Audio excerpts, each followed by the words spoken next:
What if I told you that you don't know every block that has ever been in Minecraft? Well, if you're a normal person, you'd say that sounds about right. But if you're like me and a good 2/3 of your personality is this block game, this might come as somewhat of a shock. You may even dismiss my claim, sure that you know everything there is to know about Minecraft blocks. But I do not aim to deceive you, dear viewer. I can almost guarantee that by the end of this video, you will have learned at least one new, forgotten block of Minecraft. Alright, enough of that, let's get into the video. Let's start with some of the less unknown blocks, like the Petrified oak slab. This one's pretty interesting because it was actually sitting right in the creative inventory for years, only being removed in 1.19.3. It looks like a normal oak slab, but it actually acts like a stone slab, in that you have to mine it with a pickaxe and it doesn't burn in fire. Now if you're wondering why this block exists, good news because so was I. Back in Minecraft Beta 1.3, wooden slabs were added, and they shared a block ID with all other slabs at the time, distinguished only by metadata, which could not define other block properties such as material and hardness. Now to be honest, I don't really know what block metadata is, but this means that wooden slabs were basically retextured stone slabs. When real wood slabs were finally added about a year and a half later in version 1.3.1, these wooden slabs could no longer be crafted, but you could still use them if you had them in your world before updating. Their name was changed to Petrified Oak Slab in 1.13, and although they're not in the creative menu anymore, they're still in the game to this day. Speaking of blocks that are still in the game, here's an interesting one that I just found out about, the Raycon Everyday Earbud block.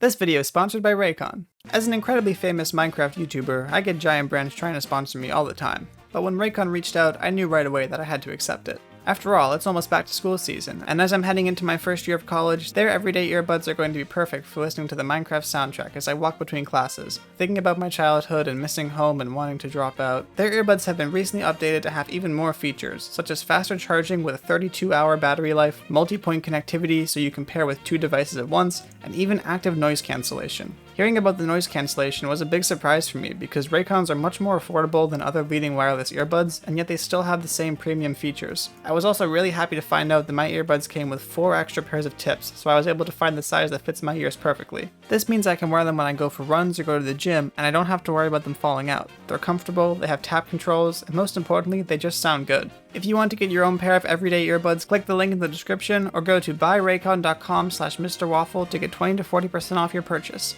And now, back to the blocks. This is a shrub. Not a dead bush, a shrub. And yet, it kind of is a dead bush because they're pretty much the same thing.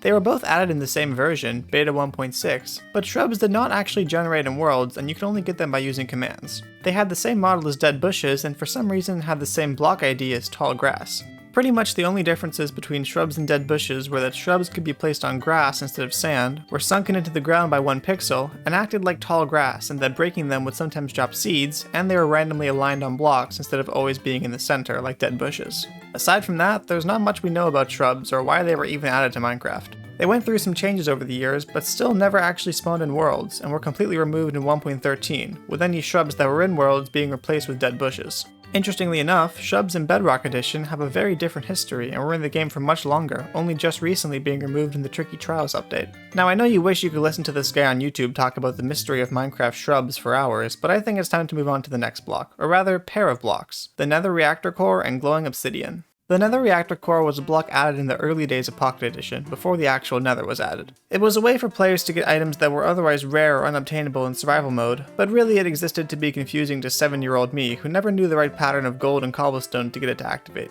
As far as I know, the game never actually told you what the right pattern was either, so you pretty much had to use the internet to find it. After activating the core, it would spawn the Nether Spire structure, and items and zombie pigmen would begin to spawn around you. This part honestly isn't that forgotten, a lot of the player base knows about the Nether reactor core and it's fairly iconic. But what's more unknown is the glowing obsidian block that this reaction creates. When the core activates, it starts turning the cobblestone and gold blocks around it into glowing obsidian, this cool looking glowing red block. As far as I can tell, there wasn't actually any way to pick up this block, since when it was mined, it would just drop normal obsidian. Fun fact though, glowing obsidian was in Minecraft Story Mode Season 2 and was even mentioned by name. Pretty weird considering it was an unobtainable block that was never even in Java Edition. Speaking of blocks that were never in Java Edition, have you ever seen this one before?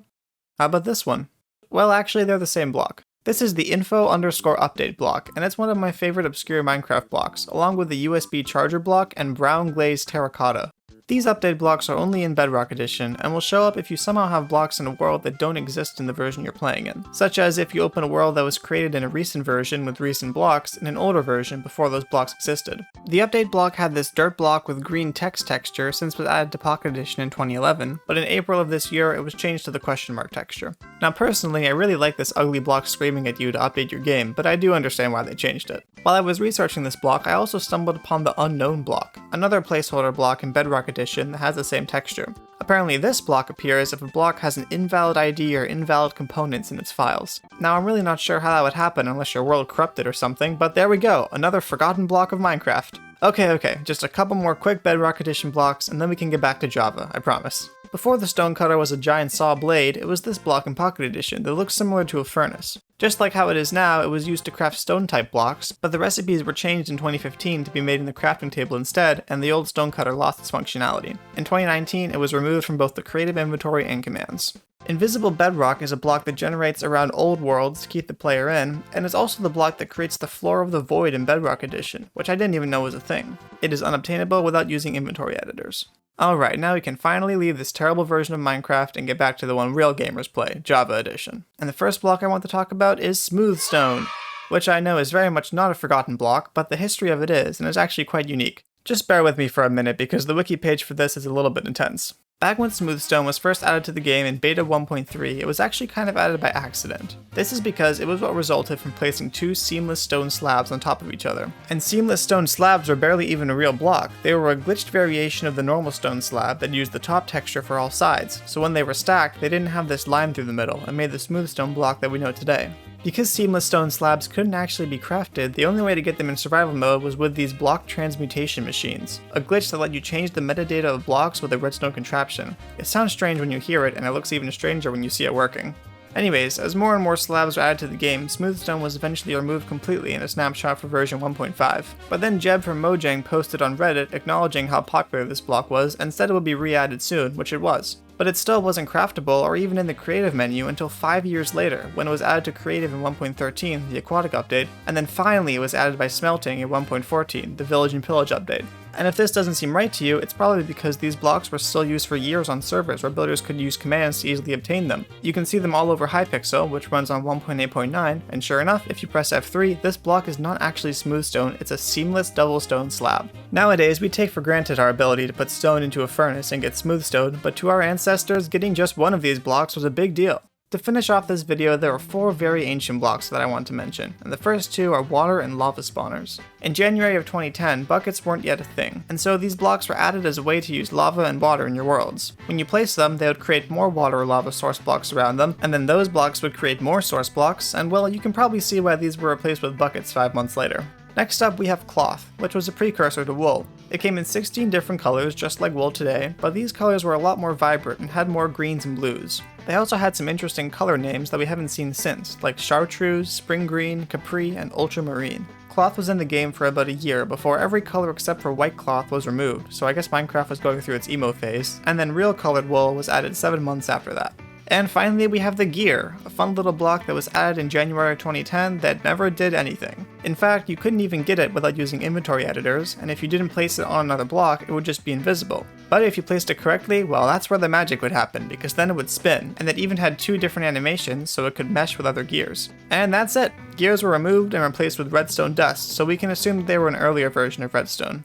And now we have reached the conclusion of our journey through Minecraft's past and present. Now go forth and spread this information throughout the community so that more people will know the fascinating history of Smoothstone. It's up to us to keep the legacy of these blocks alive, and maybe someday there will be no more forgotten blocks in Minecraft. But until that happens, you can be sure that us YouTubers are going to keep milking them for content.